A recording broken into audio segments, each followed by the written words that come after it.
Joining me here at Melbourne Park is Russell Fuller, tennis correspondent for the BBC. Russ, wonderful to see you. Welcome back to Melbourne. Thank you, Shane. What have you made of this year's Australian Open? We say it gets bigger every year, but I think that's almost an understatement in 2026. Much bigger. And I would have said the same last year, of course, because the numbers of people inside the grounds were noticeably up.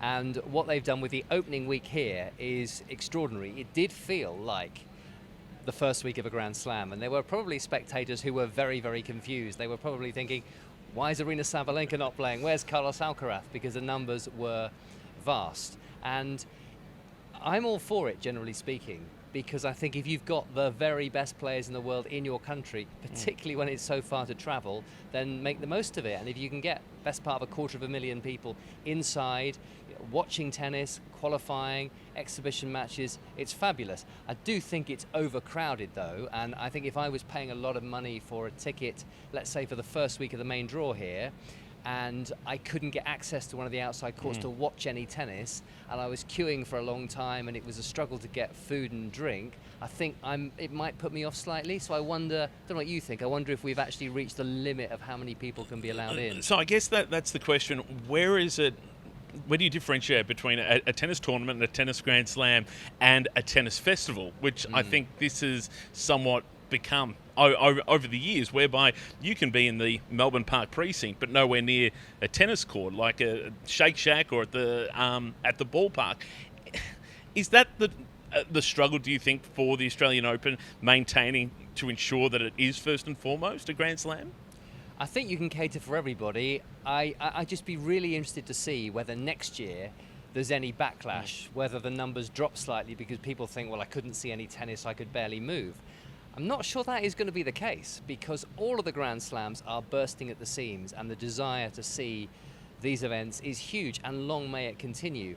I think that the only way to keep increasing the numbers actually is to provide all-round entertainment. You would probably get to a point where if you were just offering a solid diet of tennis, albeit tennis at the very highest level, you'd probably reach a ceiling. But when you're introducing music and the kids park and all the festival elements of it, then perhaps there's almost no limit to how many people you can attract. So then the question becomes, what does an event such as Wimbledon do? Clearly it has the cachet of tradition around it, and very different to the Australian Open, whereby it's on a much smaller footprint.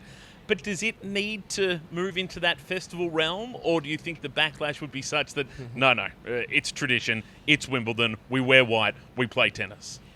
I think there could be a little bit of a backlash, and I think the All England Club would be always wary of trying to change it beyond recognition and ruin that tradition that people associate. Tennis in an English country garden is often their strapline for the event. But at the same time, they see opportunities if and when they finally resolve all the legal challenges that will allow them to start building new courts at Wimbledon Park golf course. It's a long, drawn-out process. There are still 3 legal hurdles to clear. I will not bore you with the minutiae of that, but eventually they are hoping to build 39 new courts, including a new stadium, and that will allow qualifying to take place on site rather than 3 or 4 miles away in Roehampton on land they do not own. And that current site is not set up for a festival. But if you've got more grass courts, then how far does Wimbledon, and we are really looking ahead 7 or 8 years here, how far does Wimbledon go down the same route as the Australian Open and the US Open?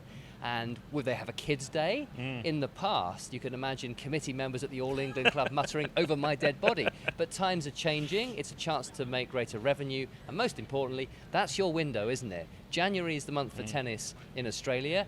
June, July is the time in the UK where everybody wants to cash in and encourage ultimately people to either watch the coverage, listen to the coverage, or probably most importantly, pick up a racket. So when you look at all 4 Grand Slams, which is orchestrated the best? Which is orchestrated the best? Well, the Australian Open and the US Open, in terms of maximising commercial opportunity and potential, are the best. I think probably the Australian Open has actually become more commercially minded than the US Open. I never thought I would say that. From a media perspective, we are looked after fantastically well here in terms of all the technical setup, the space we are given, The food is always very good. The little treats they come round with on the hotter days, the ice creams, still waiting for that today. But it's a lovely touch that you don't see at the other Grand Slams. So it's organised very well from that point of view. But they are all good. I mean, the US Open has always been the least friendly, in all honesty. It can be tricky sometimes to get exactly what you want there, but they're all set up pretty well, and they are a phenomenal success, and everybody is just battling for their own position, because clearly, from a journalistic point of view, you've got a lot more influencers getting accreditation to these tournaments now, and they have an important part to play. If you're in broadcasting, then the radio people are trying to make sure that it's not all about television. So everybody's fighting their corner, but certainly from a BBC perspective, the access we get to the players, the commentary boxes we get on all of the centre courts at all 4 of the Grand Slams are fantastic. So I wanted to ask you about kind of tennis as a whole, because obviously you've been doing this for a number of years. BBC 5 Live, it's digital streams as well. Do you think tennis is as popular as it ever was? And do you think it is becoming more popular because the Australian Open is doing things like this, the US Open as well, and especially at a time when we are seeing a change in generation from that top 3 of Rafa, Federer and Djokovic into the Alcaraz, Sinner, even Zverev era?